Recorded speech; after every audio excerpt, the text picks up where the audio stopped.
So repeating a year doesn't happen in the UK, but a lot of schools in other countries do this. Can you explain what the theory is behind it? I think the reasons that different schools and education systems require children to repeat a year vary. So in the United States, for example, some states or school districts test children at the end of the year, and if they haven't reached a certain level of achievement, they require them to repeat that grade.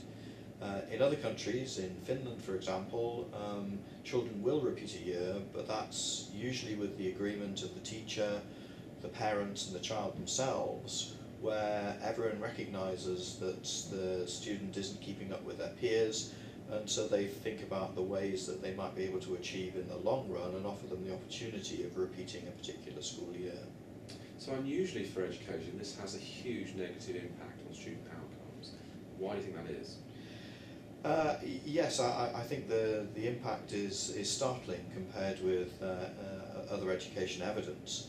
I think if you look at it from the child's point of view, they have to stay down with younger children who they would know as their younger peers. They then have to repeat the curriculum that they've already experienced for a year, and unless the teacher does something different, it's hard to understand why they'd succeed a second time where they've already failed. And the overall impact on their motivation and self-efficacy as a learner must be quite dramatically negative. So it's perhaps not surprising that the overall long-term impact is so negative for these children. So what lessons are there for teachers in the UK? I think there are two main lessons. The first is around thinking about the motivation and engagement of young people to ensure that they're successful and know that they're being successful.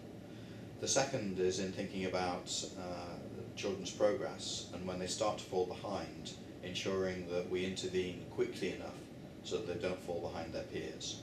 Repeating a year is really expensive, about £6,000 on average, and there are much more effective things that we can do to ensure that children don't fall behind.